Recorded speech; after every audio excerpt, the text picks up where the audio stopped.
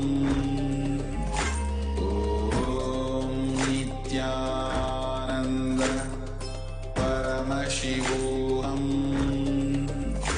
ॐ नित्यानन्द परमशिवोऽहम् ॐ नित्यानन्द परमशिवोऽहम्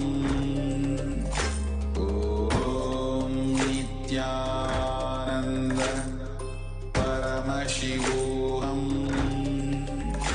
ॐ नित्यानन्द परमशिवोऽहम्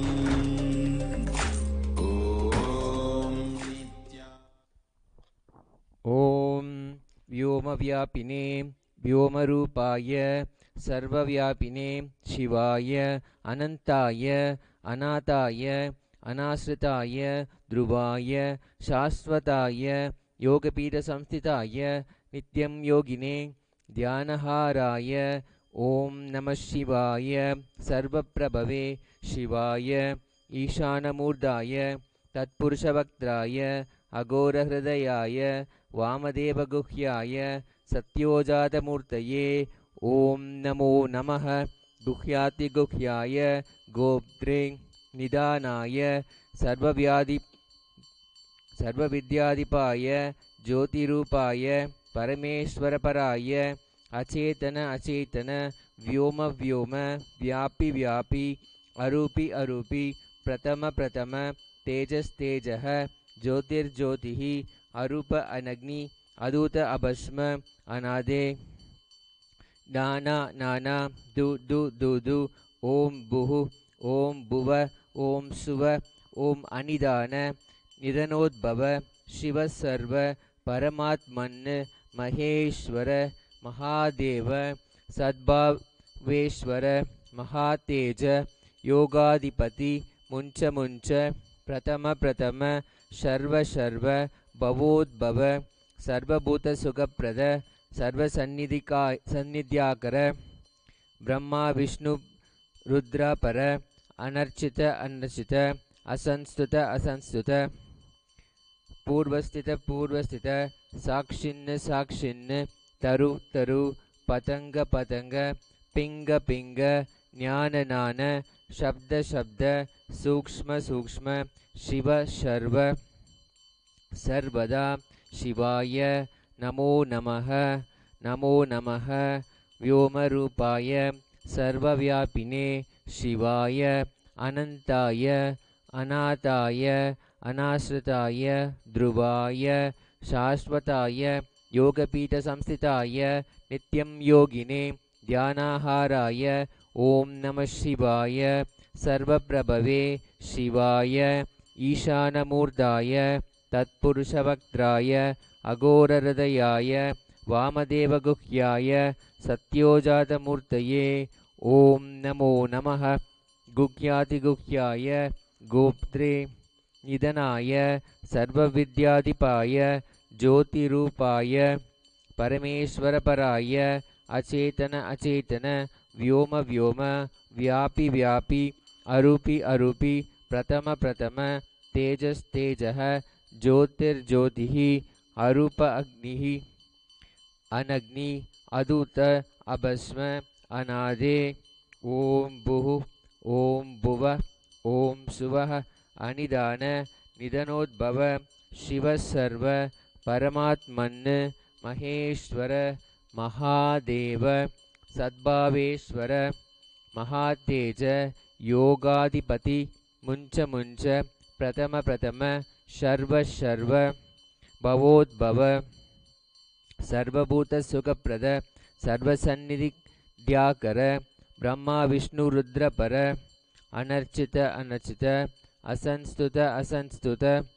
पूर्वस्थित पूर्वस्थित साक्षिन् साक्षिन् ज्ञान ज्ञान शिवा सर्व सर्वदा शिवाय नमो नमः नमो नमः नमः।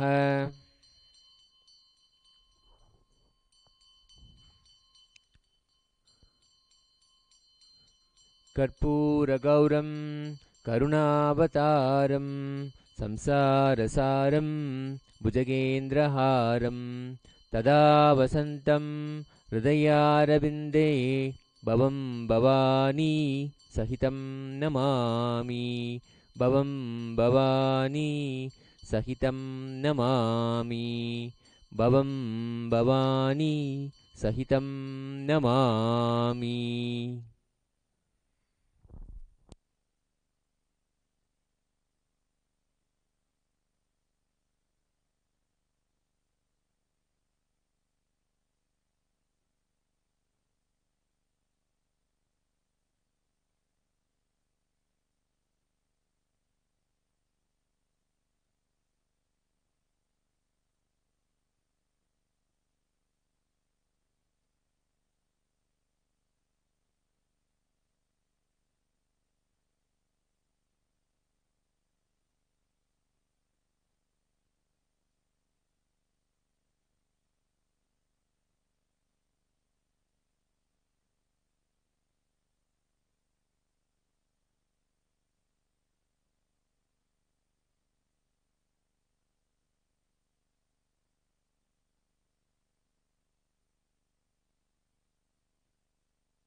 ॐ स्वस्ति प्रजाभ्य परिपालयन्तां न्यायेन मार्गेण महिं महिषाः गोब्राह्मणेभ्यः शुभमस्तु नित्यं लोकाः समस्ताः सुखिनो भवन्तु काले वर्षतु पर्जन्यः पृथिवी सस्यशालिनी देशोऽयं शोभरहितः ब्राह्मणाः सन्तु निर्भयाः इति स्वस्ति मन्त्रार्थाः सत्या सबला भवन्तु इति भवन्तो महान्तो अनुगृह्णन्तु तथास्तु।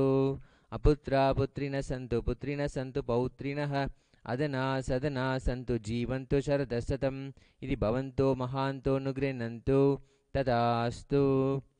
राजा धर्मपतिः प्रजा सुचरिताः पूजाधना सज्जनाः सत्कर्मप्रवरा द्विजाः प्रतिदिनं विद्या अनविद्या सदा वाणी सन्निहिता चिरं कविमुखैः सानन्दमव्याकुलाः सर्वे सन्तु वैदिकधर्म अनुष्ठातारः सौजन्यसन्तोषिणः इति स्वस्तिमन्त्रार्था सत्या सबला भवन्तु इति भवन्तो महान्तोऽनुगृह्णन्तु तथास्तु।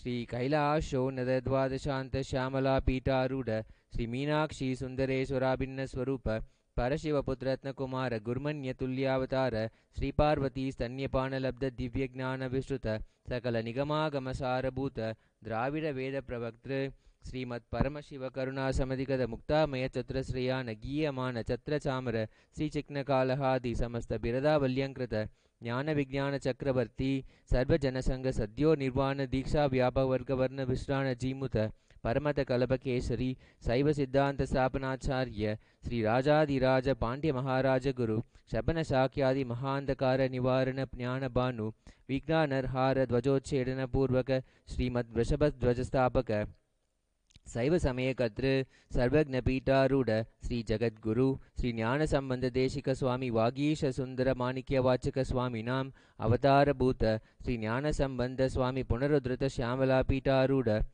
श्यामलापीठ महासंस्थान ज्ञान साम्राज्य शासक सर्वज्ञपीठारूढ़ त्रिनवत्युत्तर द्विशततम गुरुमहासन्निधान महानिर्वाणपीठस्य अष्टोत्तर सहस्र श्री महामंडलेश्वर अटलपीठस्य अष्टोत्तर सहस्रतम अष्टोत्तर सहस्र श्री अटलपीठाधीश्वर धर्ममुखी स्वर्गपुर स्वर्णपीठस्य त्रयोविंश गुरुमहासन्निधान श्रीमत्परमहंस परिव्राजकाचार्यवर्य सच्चिदानंद प्रणव स्वरूप श्रोत्रिय ब्रह्मनिष्ठ नित्योत्सव नित्यमंगल नित्य कल्याण नित्य रजित नित्यानंद पीठ महासंस्थान महासिंहासन पीठ कर्तृ कैलास पुनरुद्धारक जगद्गुरु श्रील श्री भगवत श्री नित्यानंद परमशिव श्री ज्ञान संबंध देशिक परमाचार्य स्वामिनां प्रीत्यर्थं तेषां पादारविन्दयोः भक्ति सिद्ध्यर्थं गुरुकृपा कटाक्ष सिद्धिः क्षेमस्थैर्य वीर्यविजय आयुरारोग्य ऐश्वर्याणाम् अभिवृद्धिः धर्मार्थ काम मोक्ष चतुर्थ फलपुरुषार्थ सिद्धिः भगवत् श्री नित्यानंद परमशिव प्रसादेन सकुटुम्बस्य ज्ञानवैराग्य जीवन्मुक्तिप्राप्तिश्च भूयात् इति भवन्तो महान्तोऽनुगृह्णन्तु तथास्तु। सर्वे जनाः सुखिनः सन्तु तथास्तु। सर्वेषां शान्तिर्भवतु तथास्तु। समस्तसन्मङ्गलानि सन्तु तथास्तु। सर्वत्र नित्यानन्दध्वजारोहणं भवतु तथास्तु। सर्वेषां भगवत् श्री नित्यानंद परमशिव भगवत्पादाचार्यस्य परिपूर्ण कृपा कटाक्ष सिद्धिः अस्तु तथास्तु। अयं धर्मः उत्तरोत्तरम् अभिवृद्धिरस्तु तथास्तु। सर्वं भगवत् श्री नित्यानंद परमशिव पादुकार्पणमस्तु। ओम नित्यानन्दम्।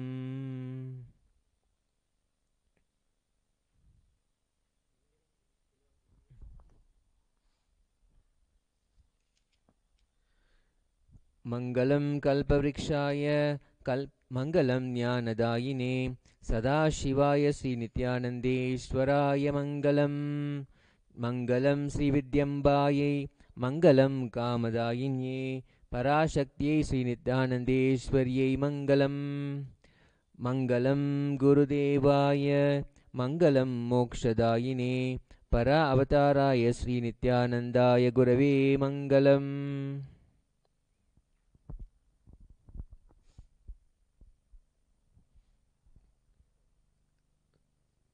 ओम यत्किंचित् कर्म देवेश सदा सुकृतदुष्कृतं तन्मे शिवपदस्तस्य भुङ्क्ष्व क्षभे शङ्कर।